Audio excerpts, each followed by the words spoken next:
Good morning guys. आज मैं लेकर के आया हूँ आपके लिए नया टॉपिक उपभोक्ता संतुलन, जिसे हम बोलते हैं इंग्लिश में कंज्यूमर इक्विलिब्रियम। इस टॉपिक के भीतर एक जो क्वेश्चन आता है, उपभोक्ता संतुलन का अर्थ एवं मान्यताएं बताएं तथा उपभोक्ता संतुलन कैसे प्राप्त किया जा सकता है, इसका निर्धारण किस प्रकार से होता है समझाइए। तो हम इस क्वेश्चन को आज हल करेंगे। तो पहला है उपभोक्ता संतुलन कि यानी जो कंज्यूमर इक्विलिब्रियम है वो होता क्या है। उपभोक्ता संतुलन वह स्थिति है जहां पर उपभोक्ता को उसके द्वारा खर्च किए गए द्रव्य यानी त्याग के परिणाम स्वरूप किसी वस्तु से मिलने वाला संतोष या संतुष्टि उस वस्तु पर किए गए द्रव्य उस पर खर्च किए गए द्रव्य के बराबर होता है। यानी उपभोक्ता संतुलन एक ऐसी स्थिति है जिसमें जो उपभोक्ता क्या करता है, किसी वस्तु को पाने के लिए द्रव्य को क्या करता है, खर्च करता है। द्रव्य का मतलब है मनी। कोई भी उपभोक्ता हो, यदि उसे कोई वस्तु चाहिए होती है तो वो क्या करता है, उसके लिए वह कुछ ना कुछ यानी रुपए क्या करता है, खर्च करता है। तो जो रुपए खर्च करता है वह जो किसके बराबर होना चाहिए, संतुष्टि के बराबर होना चाहिए। तो माना जाएगा कि उपभोक्ता संतुलन की स्थिति में। देखिए एक परिभाषा है प्रोफेसर मार्शल के अनुसार, उपभोक्ता संतुलन के मांग की वह स्थिति है जिसे वह सर्वश्रेष्ठ समझता है और उसमें किसी भी प्रकार का परिवर्तन नहीं लाना चाहता है। यानी मार्शल बोलते हैं कि उपभोक्ता एक ऐसी स्थिति है, ऐसी सर्वश्रेष्ठ स्थिति है जिसमें कोई उपभोक्ता क्या नहीं करना चाहता है, परिवर्तन नहीं करना चाहता, अर्थात उसको यहाँ पर सर्वश्रेष्ठ संतुष्टि प्राप्त होती है। सर्वप्रथम हम क्या करेंगे कि उपभोक्ता संतुलन का यानी निर्धारण करने के लिए हम थोड़ी सी इसकी मान्यताओं के बारे में समझेंगे। मान्यताएं का अर्थ यहाँ पर है कि वह बातें जिन्हें हम मान करके चलते हैं तब हमारा कोई जो भी नियम होगा वह नियम सही ढंग से संपन्न हो सकता है, अन्यथा वह नियम क्या किसी भी प्रकार का काम नहीं करता है। तो देखिए कि उपभोक्ता संतुलन की मान्यताएं क्या क्या। तो उपभोक्ता विवेकशील होता है, उसे बाजार का संपूर्ण ज्ञान होता है। इसमें कहा गया है कि यानी जो उपभोक्ता संतुलन का जो सिद्धांत है वो यह मान करके चलता है कि कोई भी उपभोक्ता है वो कैसा होता है, एक विवेकशील होता है। विवेकशील क्या प्राणी है, मनुष्य एक क्या विवेकशील प्राणी है, उसे पूरे बाजार का क्या होता है, संपूर्ण बाजार का ज्ञान होता है। उपभोग की जाने वाली वस्तु से प्राप्त सीमांत उपयोगिता उसकी कीमत के बराबर होनी चाहिए। और जो सीमांत उपयोगिता है, जो हम क्या करते हैं, किसी वस्तु का उपभोग करते हैं, उससे जो सीमांत उपयोगिता मिलेगी वो किसके बराबर होनी चाहिए, कीमत के बराबर होनी चाहिए। तीसरा है कि उपभोक्ता का उद्देश्य अधिकतम संतुष्टि प्राप्त करने का होना चाहिए। तो इस प्रकार से हमारी मान्यताएं थी। अब हम बात करेंगे कि उपभोक्ता संतुलन का निर्धारण किस ढंग से होता है। तो देखिए यहाँ पर क्या उपभोक्ता का जो संतुलन है उसका निर्धारण दो वस्तुओं के संदर्भ में, मतलब या तो क्या हो सकता है, एक वस्तु के संदर्भ में हो सकता है या फिर एक वस्तु से अधिक, यानी दो या दो वस्तु से अधिक के संदर्भ में। तो पहले हम बात करेंगे कि उपभोक्ता का संतुलन एक वस्तु के संदर्भ में जो कैसे होता है। तो देखिए उपभोक्ता का संतुलन एक वस्तु के संदर्भ में उस स्थिति में होता है जब उस वस्तु से मिलने वाली सीमांत उपयोगिता यानी मार्जिनल यूटिलिटी उस वस्तु की कीमत के बराबर हो। तो इसकी जो शर्त है वो क्या है, marginal utility of X upon marginal utility of M, M यानी मनी, जो किसके बराबर होगी, पी एक्स, यानी जो किसी वस्तु की प्राइस के बराबर होगी। प्राइस मतलब कीमत के बराबर, यानी जो किसी वस्तु की सीमांत उपयोगिता है, सीमांत उपयोगिता जो किसके बराबर होनी चाहिए, कीमत के बराबर, या जो मुद्रा की इकाई है उसके बराबर उसकी उपयोगिता होनी चाहिए। तो माना जाएगा कि एक वस्तु के संदर्भ में क्या है, उपभोक्ता संतुलन है। इसे हम इस प्रकार से एक तालिका के माध्यम से समझ सकते हैं। देखिए यहाँ पर दे रखे संतरे दे रखे 1 2 3 4 5 6, ठीक है, यानी संतरों की संख्या। दूसरे साइड दे रखे संतरों की कीमत के दे रखे कि माना कि इसकी कीमत क्या है 60 पैसे प्रति जो है संतरा है। और तीसरे कॉलम में दे रखी सीमांत उपयोगिता। तो सीमांत उपयोगिता का हमने पहले भी पढ़ा है कि सीमांत उपयोगिता क्या होती है, घटती जाती है 100 80 60 40 20 0। और यहाँ पर दे रखी उपभोक्ता की बचत। तो देखिए जब कोई उपभोक्ता एक संतरे का उपभोग कर रहा है और 60 पैसे क्या दे रहा है उसको कीमत दे रहा है, तो सीमांत उपयोगिता कितनी है 100।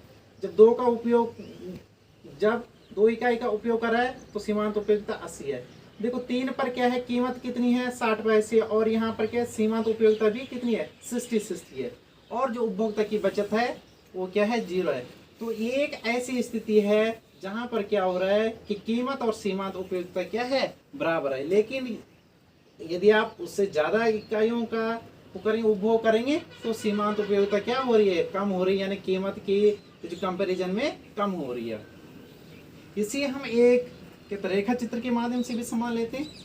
यहाँ पर क्या इकाइयां हैं, ये क्या है इस साइड को इकाइयां, ये क्या है दे रखा इकाइयां दे रखी है, किस चीज की इकाई संतरे की इकाई। और यहाँ पर दे रखी है कीमत। यहाँ पर क्या है जब कीमत कितनी है जब इकाई कितनी है 3 है, यानी जब कोई उपभोक्ता 3 संतरे खा रहा है 3 इकाइयों का उपभोग कर रहा है तो देखिए उसकी कीमत कितनी है 60 है। और जो सीमांत उपयोगिता कितनी, ये वाली लाइन क्या है हमारी सीमांत उपयोगिता है और ये वाली लाइन क्या है कीमत रेखा है। तो यहाँ पर क्या हो रहा है कि सीमांत उपयोगिता भी 60 है और जो कीमत है वो भी 60 है, यानी उपभोक्ता का संतुलन क्या है, ये है यहाँ पर संतुलन। ई का मतलब है संतुलन। ये किस चीज का संतुलन है, ये उपभोक्ता के संतुलन बिंदु को दर्शाता है। E for equilibrium. यदि क्या करता है कोई उपभोक्ता केवल 2 इकाइयों को लेता है तो यहाँ पर उसको इतने बराबर की हानि हो जाएगी। और यदि कोई क्या करता है 3 के अपेक्षा यदि कोई क्या करता है 4 इकाइयों को लेता है तो उसको EFG के बराबर, ये जो बीच में ब्लैक वाला भाग है इतने की उसे क्या हो जाएगी हानि हो जाएगी। देखिए उपरोक्त तालिका व रेखा चित्र से स्पष्ट है कि यदि उपभोक्ता 3 संतरे का उपभोग करता है तो उसे अधिकतम संतुष्ट ई बिंदु पर प्राप्त हो रही है, ई बिंदु पर प्राप्त हो रही है।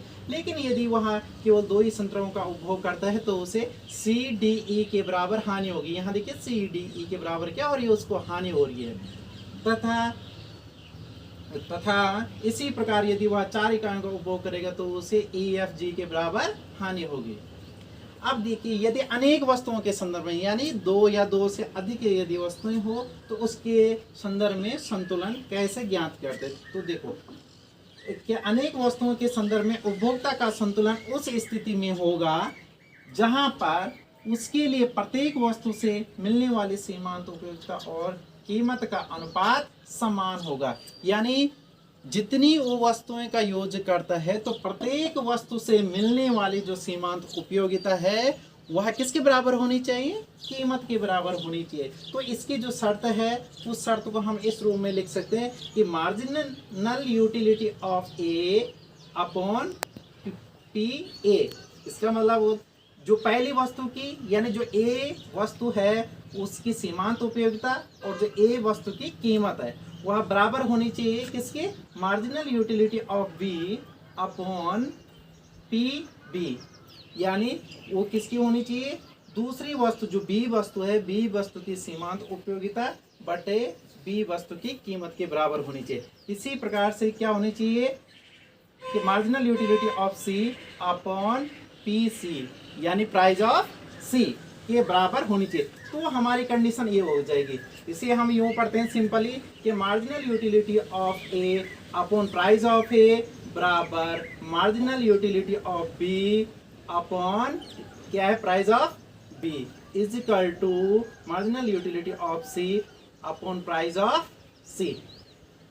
2 वस्तुओं के संदर्भ में उपभोक्ता संतुलन की तालिका से हम समझते हैं। जैसे ये दे रखी है सीमांत उपयोगिता दे रखी वस्तु ए की, और ये दे रखी वस्तु बी की सीमांत उपयोगिता। हमें पता है कि सीमांत उपयोगिता क्या है, घटती जाती है। तो देखिए जैसे ये 50, 49, 49 और ये कितने हैं 35, 33, ये क्या घटती हुई, और ये भी क्या 36, 36, 34, 25, ये भी क्या है घटती हुई हमें क्या दिखाई दे रही है। तो देखो हमने जैसा कि हमने बोला कि उपभोक्ता क्या होता है, वो एक विवेकशील प्राणी है। यदि हम क्या करते हैं मुद्रा की जो पहली इकाई का हम क्या करते हैं यूज करते हैं, तो एक वस्तु से हमें क्या मिल रही है 50 की उपयोगिता हो रही है, जबकि बी वाली वस्तु से कितने की उपयोगिता हो रही है 36। तो बताइए कि आप जो कौन सी वस्तु को जो खरीदना चाहेंगे, तो निश्चित रूप से कि आप क्या देना चाहेंगे, फर्स्ट चॉइस आप जो किसको देंगे, आप फर्स्ट चॉइस इसको देंगे कि आप क्या करेंगे वस्तु ए को क्या करेंगे चूज करेंगे। दूसरे में देखो एक तो है आपके पास कितने 49 और दूसरे है आपके पास 36। बताइए जिससे आप अधिकतम संतुष्टि प्राप्त होगी, आप क्या करेंगे उस वस्तु को क्या करेंगे चूज करेंगे, यानी आप क्या करेंगे इस वाली वस्तु को यानी वस्तु ए की इकाई को लेंगे। अब यदि आप क्या करते तीसरे रुपए की इकाई से यानी मुद्रा की यदि आप क्या करते तीसरी इकाई का यूज करते हैं खरीदने के लिए, तो देखो यहाँ पर आपको 49 की क्या हो रही है यूटिलिटी प्राप्त हो रही है और यहाँ पर 36। तो आप तीसरी इकाई से भी क्या करेंगे इसी को ही खरीदेंगे। अब देखो चौथे से यहाँ पर 35 और यहाँ पर 36। तो बताइए आप जो किसको खरीदेंगे, आप जो है इन वस्तु बी को लेना चाहेंगे। और इसी प्रकार से अब देखिए यहाँ पर क्या है फिर 36 है, तो यहाँ पर क्या पांचवी इकाई भी आप इस पर क्या करेंगे जो खर्च करेंगे। छठी इकाई आप यहाँ पर खरीदेंगे और सातवीं इकाई देखिए यहाँ पर है 34 और यहाँ पर है 33। तो बताओ अधिकतम सीमांत उपयोगिता कहाँ पर मिल रही है आपको, यहाँ पर मिल रही है। तो यहाँ पर हो जाएगी सातवीं इकाई को आप इस वाली वस्तु पर करेंगे खर्च और आठवीं इकाई को यहाँ पर करेंगे खर्च 33। अब यहाँ पर 29 है और यहाँ पर 25। तो बताओ नौवीं इकाई जो आप करेंगे मुद्रा के खर्च यानी किस वस्तु पे करेंगे, नौवीं इकाई आप यहाँ पर करेंगे क्योंकि यहाँ पर क्या मिल रहा है 29 की यानी उपयोगिता प्राप्त हो रही है। और देखिए 10वीं इकाई वो आप क्या करेंगे यहाँ पर प्रयुक्त करेंगे। इस प्रकार से हम यहाँ पर क्या कर देंगे थोड़ी सी व्याख्या भी कर देंगे कि क्या करेंगे हम सर्वप्रथम हम क्या करेंगे कि जो पहली और दूसरी और तीसरी इकाई है किसी की मुद्रा की इकाई उसे हम क्या करेंगे वस्तु ए को खरीदेंगे, फिर हम इसको खरीदेंगे, फिर हम इसको खरीदेंगे और फिर इसको तब इसको तब इसको और इसको और इसको।